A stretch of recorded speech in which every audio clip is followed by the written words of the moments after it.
నమస్తే, welcome to prime nine. Come to the point. ఈరోజు మన కమ్ టు ద పాయింట్ కార్యక్రమంలో మనం మాట్లాడుకునే పాయింట్ ఏంటంటే, సోషల్ మీడియాను షేక్ చేస్తున్న పవన్ ఎందుకని సోషల్ మీడియాలో పవన్ పేరు అంతలా మారుమ్రోగిపోతోంది అనేది కనుక మనం మాట్లాడుకుంటే, ఢిల్లీ నుంచి గల్లీ వరకు ఒకటే మాట, గెట్ వెల్ సూన్. అన్నా, నీకోసం వెయిటింగ్, నువ్వు త్వరగా రా, నీకోసం మేమందరం ఎదురు చూస్తున్నాం, నువ్వు మా కోసం పనిచేసావు కాబట్టి మేము నీ కోసం పూజలు చేస్తామంటున్నారు. ఒక వ్యక్తి గురించి ఇంతలా తాపత్రయం ఎందుకు పడుతున్నారు? ఒక సామాన్య రాజకీయ నాయకుడు కోసం ఎందుకు ఇంతలా ఆరాట పడుతున్నారు అనే దాని మీద ఈరోజు ఖచ్చితంగా మనం మాట్లాడుకోవాల్సిన అవసరం ఉంది. సో అందుకే ఈరోజు కమ్ టు ద పాయింట్ కార్యక్రమంలో ఈ పాయింట్ తీసుకొచ్చా. ఈ వీడియో చివరి వరకు చూడండి.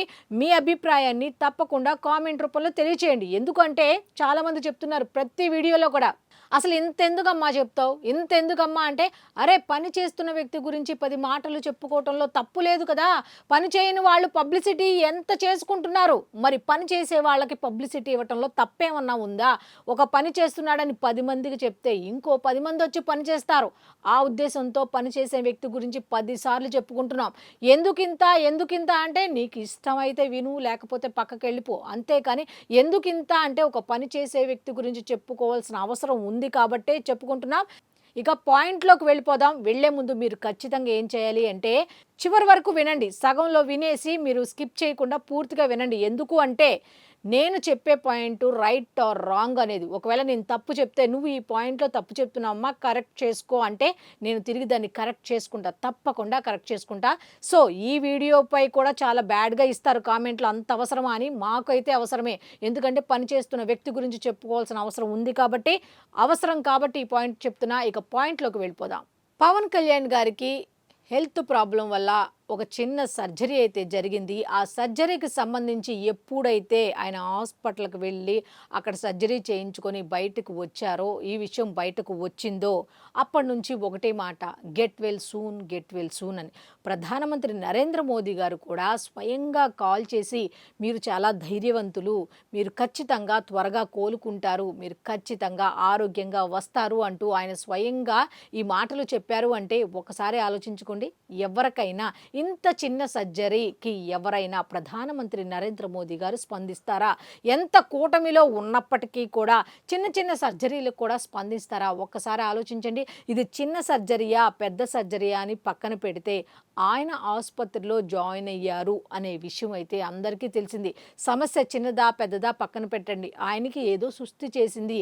ఆయనకు సుస్థి చేసింది అంటే ఆంధ్రప్రదేశ్ సేవకి సుస్థి చేసినట్టే. ఎందుకు అంటే, ఇప్పటి వరకు కూడా ప్రజల కోసం పోరాడే వ్యక్తులు, ప్రజలకు సమస్యలపై పోరాడే వ్యక్తులు ఇంతవరకు ఒక్కళ్ళు కూడా రాలేదు కాబట్టి, ఆయన వచ్చారు కాబట్టి, అది గమనిస్తున్నారు కాబట్టి, సాక్షాత్తు ప్రధానమంత్రి నరేంద్ర మోదీ గారు కూడా రియాక్ట్ అయ్యారు. కేవలం ప్రధానమంత్రి నరేంద్ర మోదీ గారనే కాదు, ప్రత్యర్థులు కూడా తల్లి బర్త్డే మర్చిపోయి పవన్ కళ్యాణ్ గారు మీరు త్వరగా కోలుకోవాలని ఆకాంక్షించారు అంటే, వాళ్ళకి పాపం పవన్ కళ్యాణ్ గారు ఏ రేంజ్లో గుర్తున్నారో అనేది కూడా మనం గుర్తు చేసుకోవాల్సిన అంశం కాబట్టి గుర్తు చేసుకుంటున్నాం. పోనీ ప్రత్యర్థులు మాత్రమేనా అంటే, ముఖ్యమంత్రి నారా చంద్రబాబు నాయుడు గారి దగ్గర నుంచి కొంతమంది మంత్రుల వరకు స్పందించారు. వీళ్ళేనా, ఇంకెవరు లేరా అంటే, అతి దగ్గరగా ఉండే పవన్ కళ్యాణ్ గారికి దగ్గరగా ఉంటారు కదా జన సైనికులు, వాళ్ళైతే విలవిలలాడిపోతున్నారు. వాళ్ళ మెసేజ్లు చూస్తే నిజంగా గుండె నిజంగా ఎంత ఆనందంతో, అరే ఒక వ్యక్తి కోసం ఇలా ఉంటారా జన సైనికులు, అన్నా నీ కోసం వెయిటింగ్, నువ్వు ఖచ్చితంగా మా కోసం వస్తావు, ఆంధ్ర ప్రజలు నీ కోసం ఎదురు చూస్తున్నారని వాళ్ళు కామెంట్స్ చేస్తే, సామాన్య ప్రజలు ఏం చేస్తున్నారు తెలుసా? సార్ మీరు మాకు పని చేశారు సార్, సో మీకోసం మేము పూజలు చేస్తామంటున్నారు. నిజంగా ఇంత అభిమానం చూరగొనటం అనేది రాజకీయాల్లో ఎవరికైనా సాధ్యమా? ఈ మధ్య కాలంలో ఒకసారి మీరు చెప్పండి. సాధ్యం అయితే మాత్రం ఖచ్చితంగా మీ అభిప్రాయాన్ని కామెంట్ రూపంలో తెలియచేయండి. ఎందుకంటే అవి కూడా చెప్పుకోవాల్సిన అవసరం ఉంది కాబట్టి. నెక్స్ట్, రాజకీయాల్లోకి చాలామంది ఏ ఉద్దేశంతో వస్తారు? మనకు తెలిసినంత వరకు డబ్బు సంపాదనే లక్ష్యంగా వస్తారు చాలామంది కూడా. అంటే అందరూ ఉన్న వాళ్ళలో చాలామంది శాతం. ఇప్పుడు మీరు ఒక్కొక్కళ్ళ పేరు చెప్పి మీరు కామెంట్లు పెట్టి తిడితే నేనేం చేయలేను. కానీ నేను చెప్పేది ఏంటంటే, చాలామంది సైతం వచ్చిన తర్వాత కూడా వాళ్ళు మైండ్ సెట్ మారిపోయి డబ్బు సంపాదన వైపు కొద్దిగో గొప్ప వెళ్తారు. కానీ అంత డబ్బు ఉంది, తెలియని హోదా కాదు, లేని డబ్బు కాదు, అనుభవించిన సుఖాలు కాదు. అవన్నీ వదిలేసి నమ్మిన సిద్ధాంతం కోసం, ప్రజలకు సేవ చేయాలి అనే తపన కోసం అన్నీ వదిలేసుకొని హీరో లెవెల్ నుంచి జీరో లెవెల్‌కొచ్చేసి రాజకీయాల్లో జీరో లెవెల్ నుంచి స్టార్ట్ చేసి కేవలం 22 నెలలు మాత్రమే కొంతమంది సంవత్సరాలు రాజకీయాల్లో ఉన్నారు గానీ ఎవరైనా ఇంత అభిమానం చూరగొన్నారా? ఒకసారి చెప్పండి. ఎందుకంటే కరెంటు లేని జీవితాల్లో స్వాతంత్రం వచ్చి ఎన్ని సంవత్సరాలు అవుతుంది? అటువంటి వారి జీవితాల్లో కరెంటు ఇచ్చి వెలుగులు నింపాడు కాబట్టి వాళ్ళకి ఆయన దేవుడిలాగే కనిపిస్తాడు. ఖచ్చితంగా కోలుకోవాలనే కోరుకుంటారు. నెక్స్ట్ ఇంకొక అంశం, రోడ్లు ఉండవు. ఎక్కడి నుంచి ఎక్కడికైనా సరే ఆ గతుకుల రోడ్డులోంచి నడుచుకుంటూ వెళ్ళాలి, నడుచుకుంటూ రావాలి, వెహికల్స్ తీసుకెళ్ళాలి, తీసుకొని రావాలి. రోడ్డు మార్గం కూడా లేని వాళ్ళకి తెలుసు పవన్ కళ్యాణ్ గారి ఆరోగ్యం బాగుండాలని కోరుకోవటంలో ఎంత సంతోషం ఉంది వాళ్ళకి. అయితే ఆయనకు ఆరోగ్యం బాగాలేదు అన్న విషయం తెలియంగానే వాళ్ళ మనసులో ఎంత బాధ ఉంది అన్నది అక్కడికి వెళ్ళి వాళ్ళని కనుక్కుంటే తెలుస్తుంది. ఏదో ఇష్టం వచ్చినట్టు మాట్లాడేస్తున్నాం కదా అని చెప్పి ఆయన ఏదో ఆరోగ్య పరిస్థితిపై కూడా కామెంట్ చేస్తున్నారు కొంతమంది బ్యాడ్‌గా.